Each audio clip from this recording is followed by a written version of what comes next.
friends, how are you doing today, guys? I hope everybody's having a great day. Wherever you're at, whatever you're doing, hope you're loving yourself, loving life, and loving the people you're with, because that is what it is all about. Guys, thank you so much for hanging out and stopping in with me today. Hit that like and subscribe button before we get started, because today we're talking about a movie from 1990. It's directed by Mr. Warren Beatty. When you first watch it, you'd probably think it was directed by Tim Burton, because I know I sure did.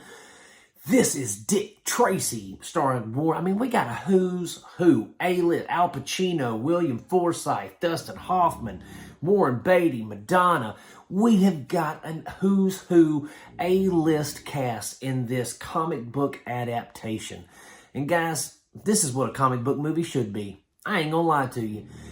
You know, because Dick Tracy, for those of you who don't know, Dick Tracy was a really popular comic strip back in like the maybe 30s or 40s, something like that. He was, you know, and he's a detective, but he's like the super detective, right? He's the guy that all the police go to when there's something going on, but he's also hard-nosed. He's not going to take no guff off nobody. He is he's the man's man. He throws those big old Western punches. I mean, he don't take, like I said, he don't take no guff. He's by the book, you know, but he always gets his man kind of thing. And this is such a great adaptation because it is stylized, right?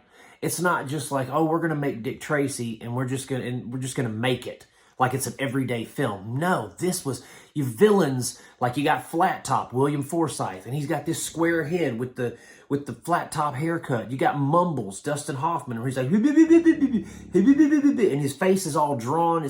Everything looks cartoony. Everything is colorful. Everything is vibrant. And that is why, also, because the Danny Elfman, you know, he scored the film, but it being so colorful and kind of over the top, that's what made me think that it was directed by Tim Burton. Because it just seems like that would be his style of film, you know? It's not. It's directed by Warren Beatty. This cat is, you know, and I didn't know this to begin with, but Warren Beatty owns the rights to Dick Tracy. And because Dick Tracy did not make Batman money for Warner Brothers, there was never a sequel. Also because it's owned by Warren Beatty, and Warren Beatty will not give up the rights to it. We got to wait for Mr. Beatty to pass away, and then maybe we can get a remake 10, 15, 20 years after he's gone. But that being said, he directed something special here because, like I said, everything's colorful, everything is over the top. You know, the characters have different designs. The set design is very 1940s, 1950s looking.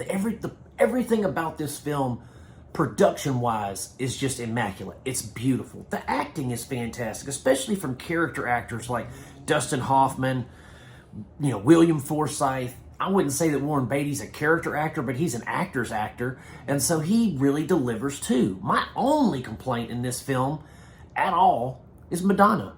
I mean, sure, she's Breathless Mahoney. She's supposed to be like the seductive, alluring, mistress kind of temptation for Dick Tracy with, to come between him and his love and the kid or whatever.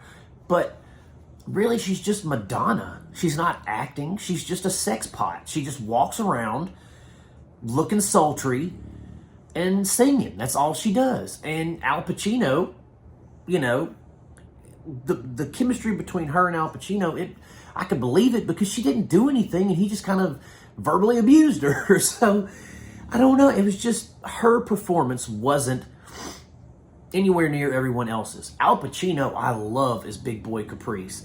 Those big, ridiculously oversized shoulder pads, and then he's got that little bitty head, and he's like, ah! You know how Al Pacino gets. He killed it. This whole movie is just fun. I remember in 1990 when I saw it for the first time, because my mom was a big blockbuster movie rental, person. And so on Friday nights, whatever, she would always have movies. She'd go on Tuesday morning when they first opened and the new releases dropped, so she could get there and see the new stuff. You know what I mean?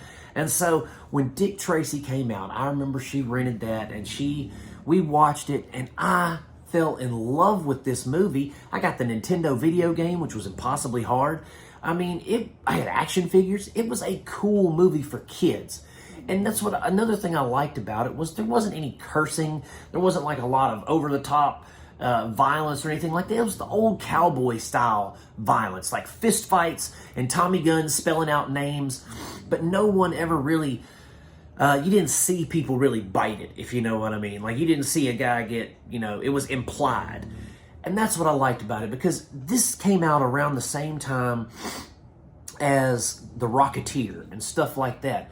So in those years around this time, there was a lot of really good, I guess, period piece action adventure films like 1940s, 50s, 30s, those kind of films like The Shadow, The Phantom. I think those are probably a little later down the line, but those kind of films have, I guess, always kind of resonated, But there was a lot of good kids' pictures back then, a lot of good kids' films that incorporated the 30s, 40s, and 50s aesthetic into them.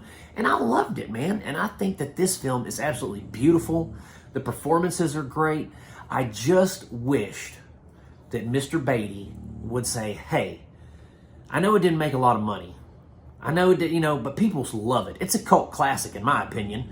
I mean, you ask somebody about Dick Tracy, and they're like, if they've seen it anyway, they're like, oh yeah, man, I remember that because it was something special you could remember, and you will remember it after you watch it.